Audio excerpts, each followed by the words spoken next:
And to understand the magnitude of the Raptor 3 achievement, one must first view the combustion chamber not merely as a container, but as a crucible of pure potential energy. In the vernacular of classical mechanics, chamber pressure, PC, is the primary driver of exhaust velocity and, by extension, specific impulse and thrust. However, for the engineer, PC is the ultimate stress test of every subsystem. It is the clock speed of the engine. Just as increasing the gigahertz of a processor demands more power and generates more waste heat, increasing the barometric pressure of a rocket engine demands exponential leaps in material strength and fluid management. In the physics of the crush, visualizing 350 bar to the layperson, 350 bar is an abstract figure. To the graduate engineer, it is a staggering 5,076 pounds per square inch psi. To visualize this, imagine the weight of an entire African elephant concentrated onto the surface area of a single postage stamp. Alternatively, consider the crushing depths of the ocean. 350 bar is equivalent to the hydrostatic pressure, found 3,500 meters, roughly 11,500 feet below the surface. At this depth, the water pressure is enough to implode all but the most specialized titanium submersibles. And the Raptor 3 does not merely survive this pressure. It generates it internally and sustains it for the duration of a multi-minute burn. Within the confines of the combustion chamber, the engine is holding back a literal mountain of force, preventing the superheated plasma from tearing the alloy walls asunder. If the vascular system of cooling channels described previously is the engine life support, then the 350 bar milestone is the engine peak athletic performance. It is the moment where the chemical energy of the propellant is most efficiently converted into the kinetic energy of the vehicle. And data compression, the information theory of thrust. For the reader with a background in computer science, the drive toward 350 bar can be framed as an exercise in high-density data compression. In a rocket engine, the information being processed is the mass flow of propellant. To increase the bandwidth or thrust of a physical engine without increasing its physical footprint size and mass, you must pack more molecules into the same volume.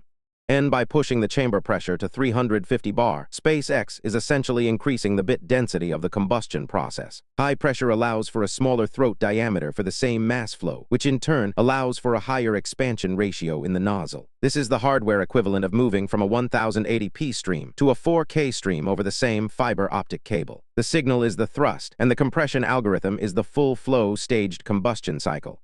And however, much like pushing a CPU beyond its factory-rated clock speed, high-pressure operation introduces the risk of hardware faults. In a silicon chip, a fault might result in a blue screen or a corrupted bit. In a Raptor 3, a fault at 350 bar results in rapid, unscheduled disassembly. When the internal pressure exceeds the hoop stress capacity of the chamber, the failure is not a leak, it is an explosion. The stored energy at 350 bar is so vast that any microscopic crack or buffer overflow in the material matrix will propagate at the speed of sound, turning the engine into shrapnel in milliseconds.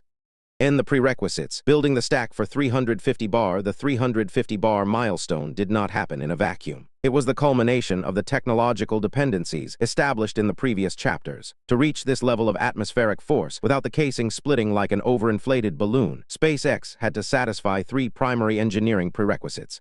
In the turbopump power density, Chapter 3.1, to reach 350 bar in the chamber, the turbopumps must deliver propellant at significantly higher pressures, often exceeding 500 to 800 bar at the pump discharge, to overcome the pressure drop of the injectors and cooling jacket. This required the development of the dual-shaft, high RPM turbines that can move thousands of liters of liquid oxygen and methane per second. Without the input voltage provided by these pumps, the chamber would never reach its operating frequency. The full flow advantage, Chapter 4.2. In a traditional gas generator or oxidizer-rich staged combustion cycle, the engine is limited by the temperature at which the turbines can operate. The full flow cycle, however, allows for lower turbine temperatures by passing all the propellant through the turbines. This creates a massive parallelism in the power cycle, providing the sheer mechanical work required to compress the combustion gases to record braking levels. The metallurgical kernel, Chapter 5.1. As discussed, the SX500 superalloy and the 3D-printed cooling labyrinth act as the kernel-level security for the engine. They ensure that the hardware can handle the thermal and structural interrupts caused by the 3,000 degrees Celsius inferno.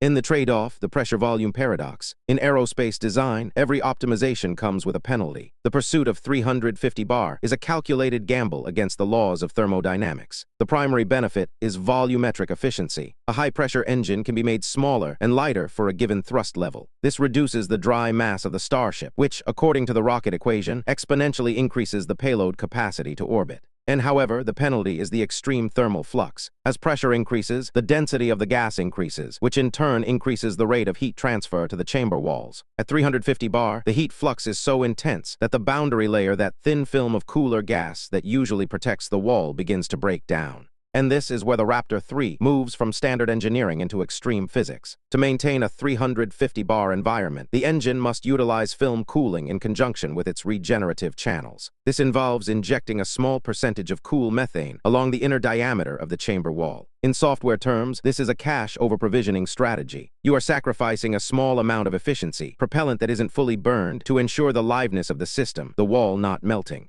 And overcoming the acoustic instability barrier. Beyond the structural and thermal challenges, 350 bar introduces the nightmare of combustion instability. When you pack that much energy into a small space, the combustion process can become resonant. Small fluctuations in pressure can feed back into the injector, creating a harmonic loop that vibrates the engine at thousands of cycles per second. And in the mid-20th century, during the development of the F1 engine for the Saturn V, these combustion screeches were the primary cause of engine failures. The F1 operated at a relatively modest 70 bar, yet it took years of trial and error and hundreds of blown-up chambers to stabilize. The Raptor 3, operating at 5 times that pressure, utilizes computational fluid dynamics and digital twin modeling to solve this.